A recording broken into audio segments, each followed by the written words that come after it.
Recordar a nuestros maestros, un programa para reflexionar problemas de nuestro tiempo a la luz de los grandes pensadores.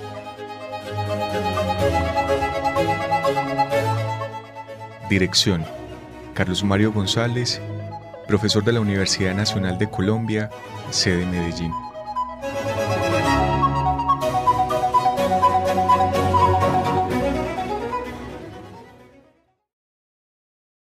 Esto es recordar a nuestros maestros. Sean bienvenidos, apreciados oyentes.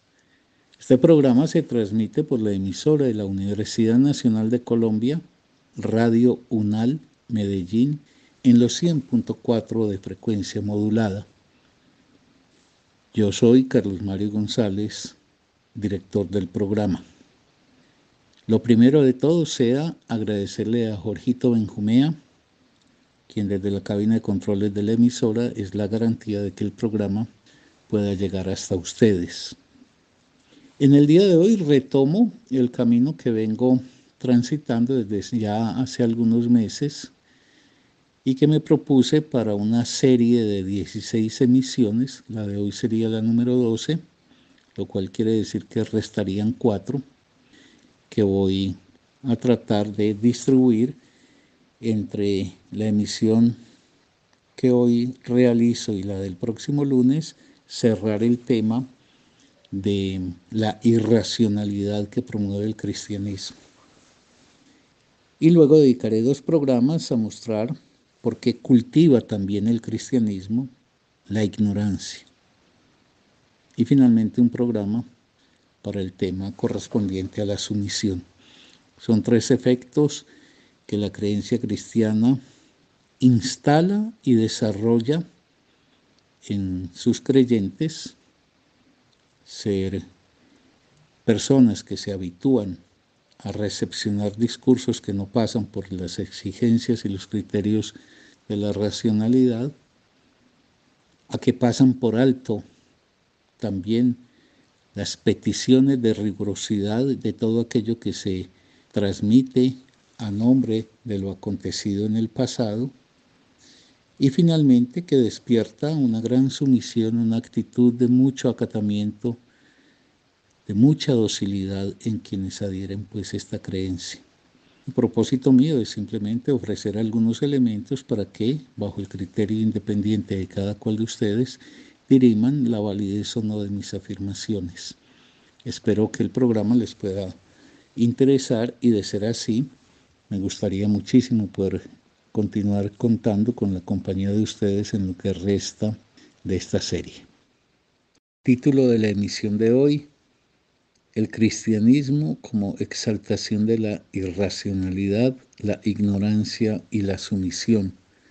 Parte número 12.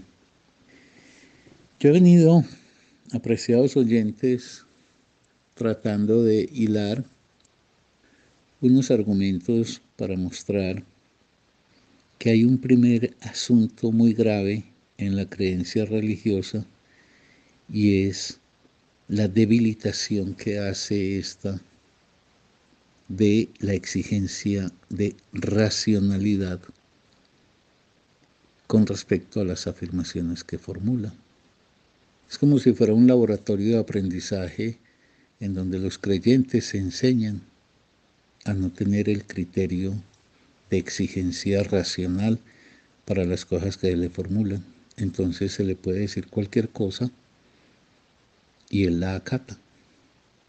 Allí donde la racionalidad, en sus diversos aspectos que más adelante señalaré, permitiría operar como un sedazo para aceptar o rechazar algo en función del criterio de verdad, el cristianismo lo que promueve es esa debilidad de la razón por la cual los discursos que se reciben no tienen que pasar por ningún criterio de verdad en el sentido pues racional del término, sino que simplemente se han de aceptar sin demostración ni argumentación alguna. Y eso, en mi opinión, es profundamente lesivo para el conjunto de la vida de un individuo. Yo pienso que parte de la debilidad que hoy presenta la sociedad contemporánea para enfrentarse a discursos que se realizan sin tener ningún interés en probar lo que dicen. Es decir, este cundir del engaño, de la mentira, de la noticia falsa, que la gente inmediatamente adhiere, o por lo menos mucha gente, sin que se ponga en ejercicio, repito, ese sedazo de la exigencia que la lógica impone.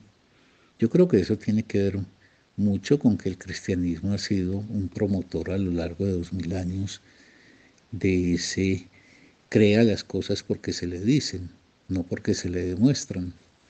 Que uno podría mirar la historia de Occidente como un desdoblamiento entre los restos provenientes de la antigüedad griega y en parte latina, que intentaron perseverar y que se mantuvieron, aunque siempre en forma más o menos marginal, sosteniendo los principios de la racionalidad.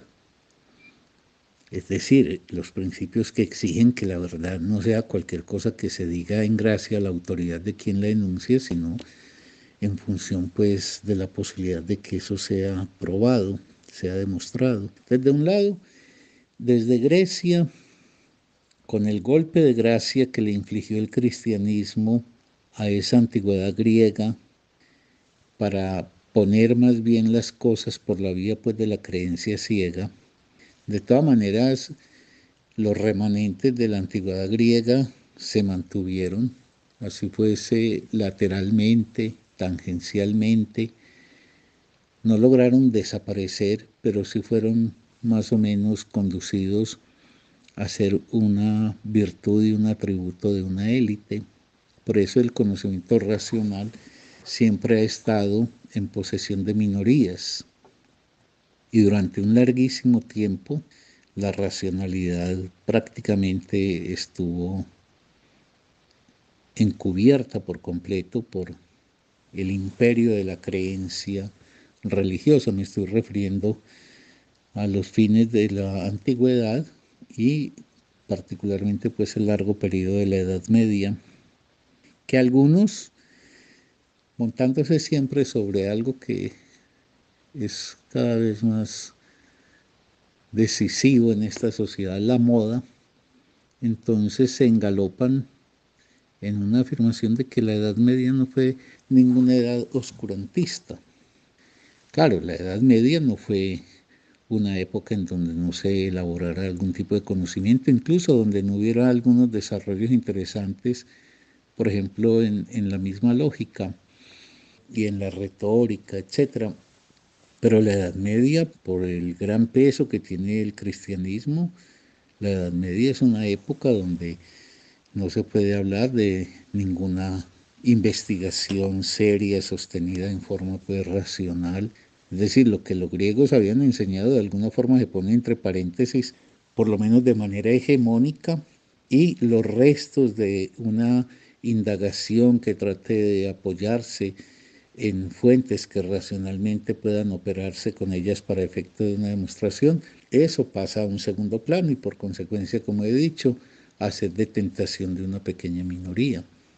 Y solamente con el renacimiento, que es precisamente ese es el término, un renacer de lo que había sido el gran legado griego y romano, con el renacimiento comienza pues un nuevo camino que conduce a un fortalecimiento de los recursos de la razón de que goza el ser humano, que tiene lógicamente como el gran momento ya del despliegue decidido en la ilustración del siglo XVIII, que continúa su trasegar hasta nosotros, pero hoy volvemos a vivir una experiencia por la cual el desarrollo de una racionalidad muy potente expresada en los saberes humanos, sociales, en la filosofía e incluso, hay que decirlo también, en el arte, aunque siempre advirtiendo que el arte no se construye racionalmente, pero el arte no es ajeno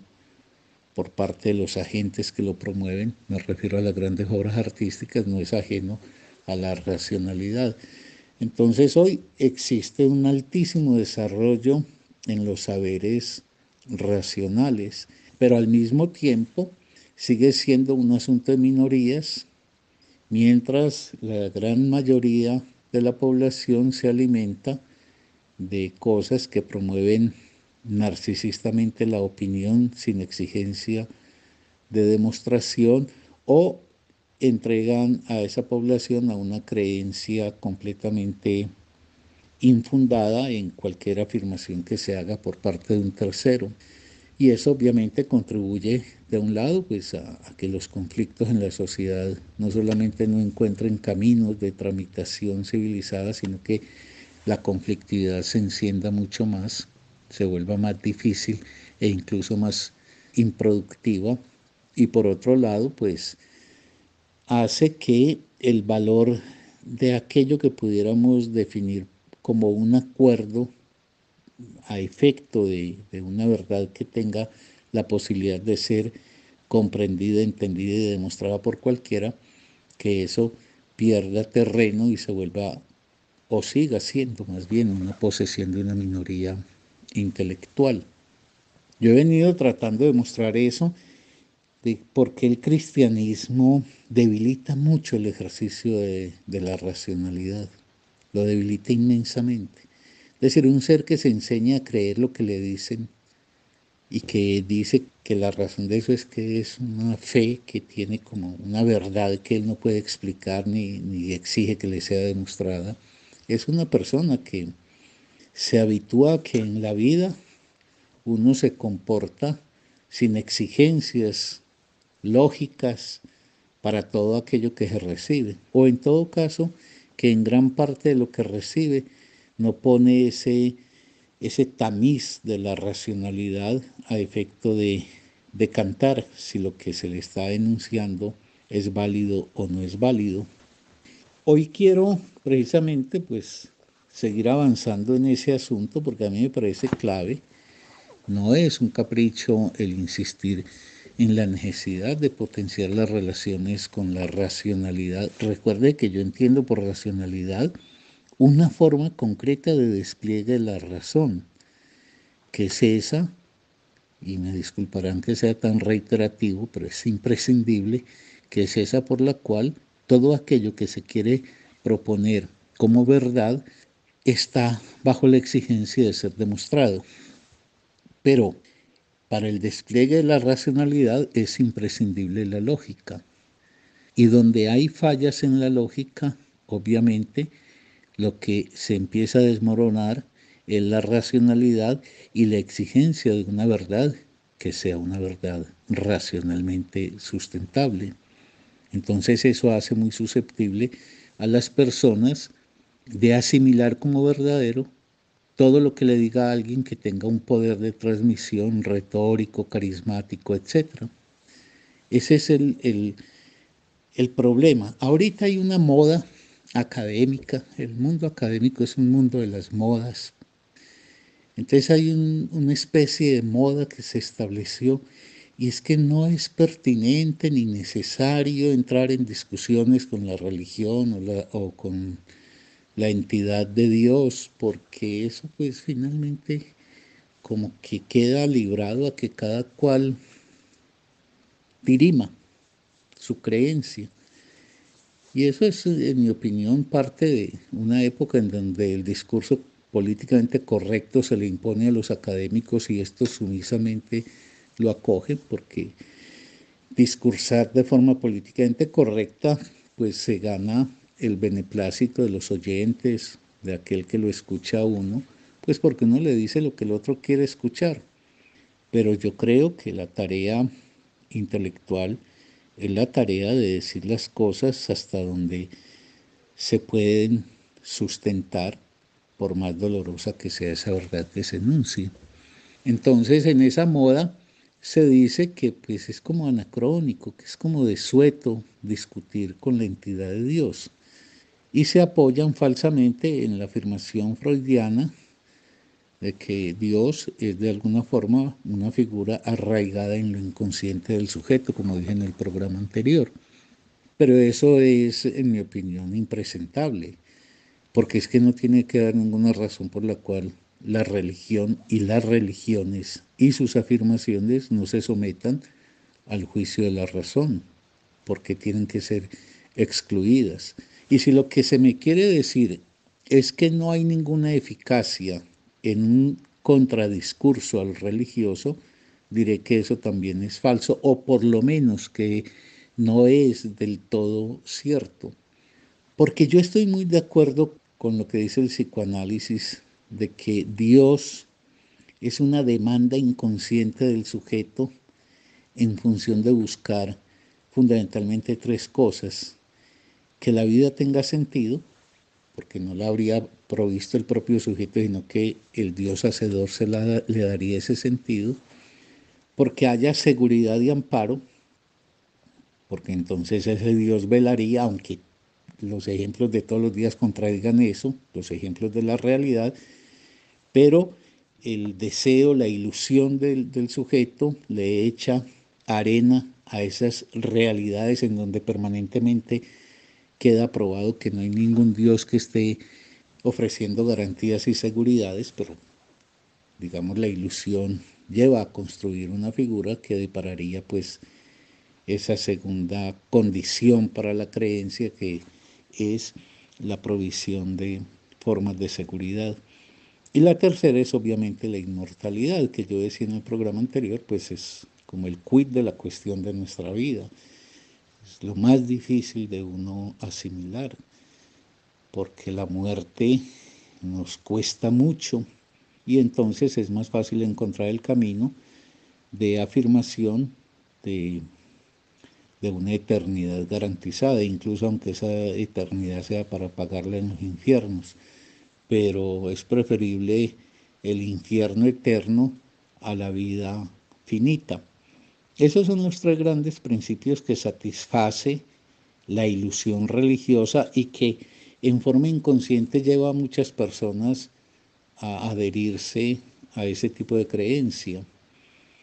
En ese sentido, decía yo, pues comparto la afirmación psicoanalítica, pero igualmente tengo que decir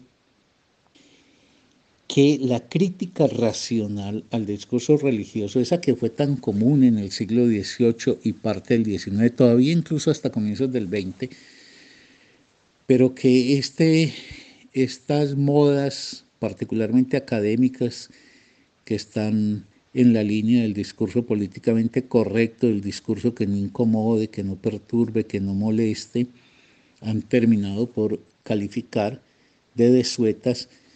Eso, reitero, en mi opinión, es completamente falso, porque es verdad que puede ser que, por ejemplo, estos programas que yo haya hecho no le muevan a nadie de su fe o de su creencia.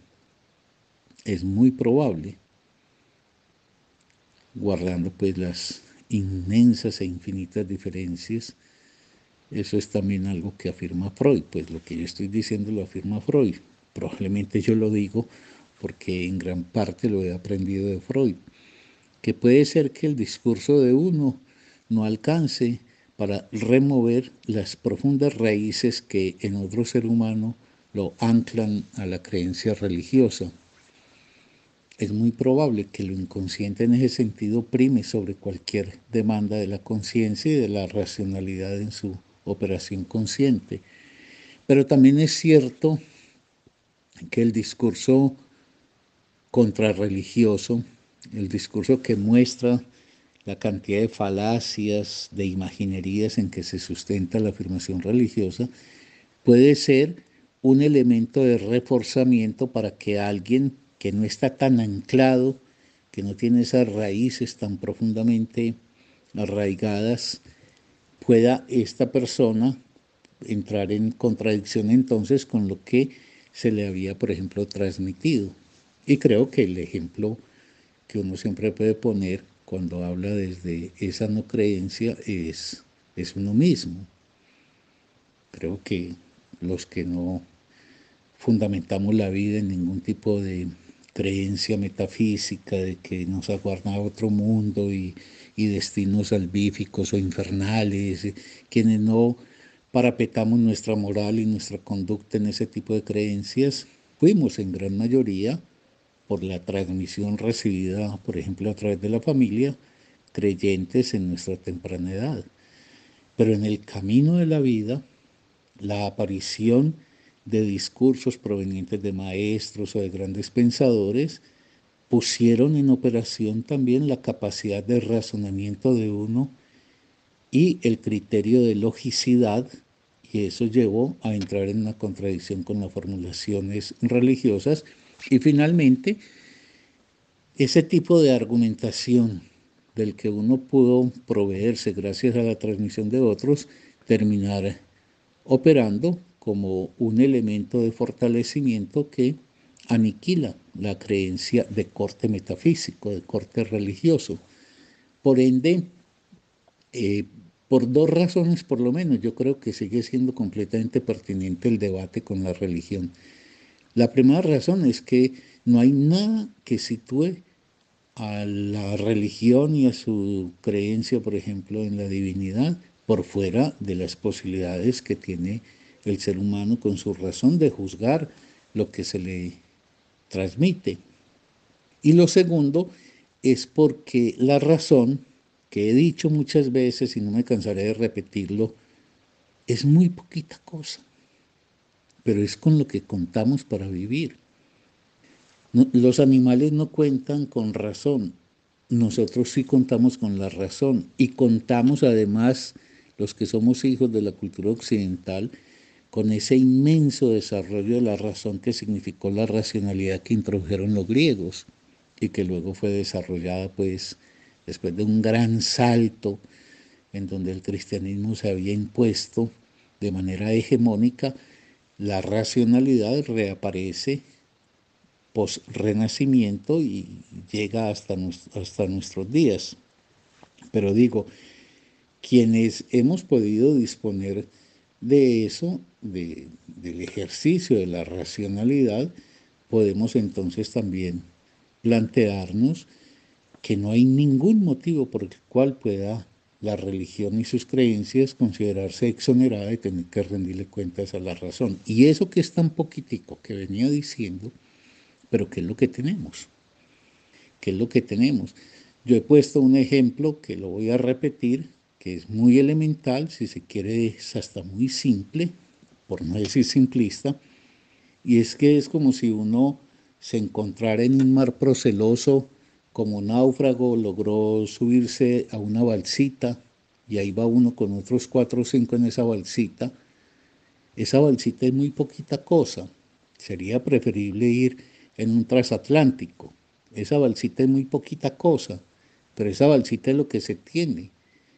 Y es contando con esa balsita que se va a poder esperanzar uno en poder salir de ese naufragio. Pero sí, porque la balsita es insuficiente, la eliminamos, pues de una vez estamos hundidos completamente. Y eso es lo que yo sostengo con la racionalidad. La racionalidad es insuficiente, pero eso es lo que somos los seres humanos.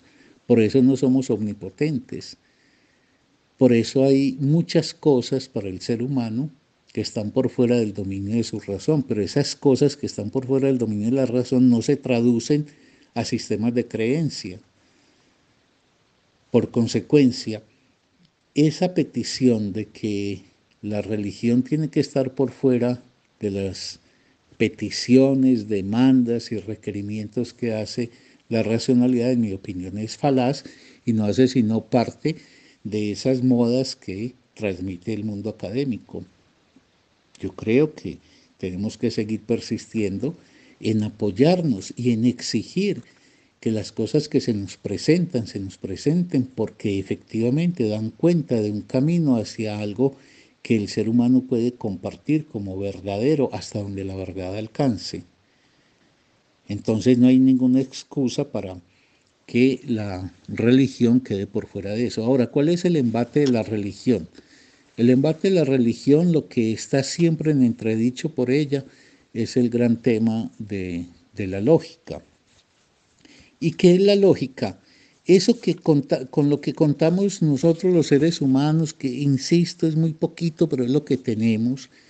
La lógica es, en términos generales, como lógica formal, es un saber que trata, o es una actitud que trata de dar cuenta de la estructura o de las formas del razonamiento humano, es decir, de sus proposiciones, sus conceptos, sus discursos, operando según unos principios que permiten dar cuenta de la verdad contenida o no. Los principios de la lógica son dispositivos para que funcionan como criterios de verdad. Y por eso cuando uno dice que algo es lógico, está señalando con eso que acata los principios de la lógica. Y cuando uno dice que algo es ilógico, como pasa con el discurso del cristianismo, es porque pasa por encima de la lógica y entonces deja al ser humano absolutamente desarmado. Porque si el tamiz de la lógica no le sirve al ser humano, entonces cualquier cosa que le envíen sería posible. La lógica no es un discurso caprichoso, es un discurso que está construido para cotejar precisamente las proposiciones del ser humano en función de unos principios muy definidos. El principio de identidad, ese que señala que todo objeto es siempre idéntico a sí mismo, por lo menos estoy hablando en el plano de la conciencia. Juan es Juan, yo soy yo, caballo es caballo, 5 es 5, A es A. Un segundo principio es el principio de no contradicción, que señala que no es posible que algo sea y no sea al mismo tiempo y en el mismo sentido. O como diría Aristóteles, que el principio de contradicción exige que sobre el mismo objeto, al mismo tiempo, desde el mismo punto de vista y en las mismas relaciones, no puede haber dos proposiciones que sean opuestas. El principio de razón suficiente también es una exigencia de la lógica, que algo es cierto cuando se ofrecen las razones necesarias y suficientes para demostrar que es verdadero lo que se afirma. Entonces, cuando se dice que el cuadrado de la hipotenusa suma lo mismo que los dos cuadrados de los catetos, eso exige una demostración, y cuando se demuestra se dice que ha cumplido con el criterio de razón suficiente. Y el principio del tercero excluido, que es aquel que dice que algo tiene que ser o no ser, pero que no se pueden negar las dos afirmaciones al mismo tiempo. Es decir, yo no puedo decir es de día o es de noche, que ambas cosas son falsas. En ese sentido, pues, es que el incurrir en una infracción permanente a la lógica termina debilitando inmensamente el razonamiento, y por eso, en mi opinión, la creencia lo único que promueve son formas finalmente de sometimiento sin exigencia de que aquello que se dice, que se presenta como verdadero, tenga que pasar por los requerimientos que la lógica instaura. Pero bueno, vamos a dejar por hoy, amables oyentes, y espero que en la próxima oportunidad pueda continuar con esto, finiquitar por lo menos este ámbito que me propuse con respecto al tema de la irracionalidad, para poder avanzar hacia los otros dos temas que están enunciados en ese pequeño plan que me he forjado. Espero que haya sido de interés para ustedes, y de ser así, pues los aguardo para que me acompañen en la próxima emisión.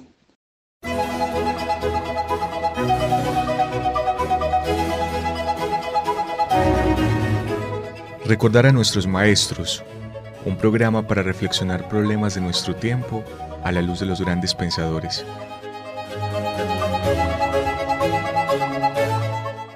Dirección: Carlos Mario González, profesor de la Universidad Nacional de Colombia, sede Medellín.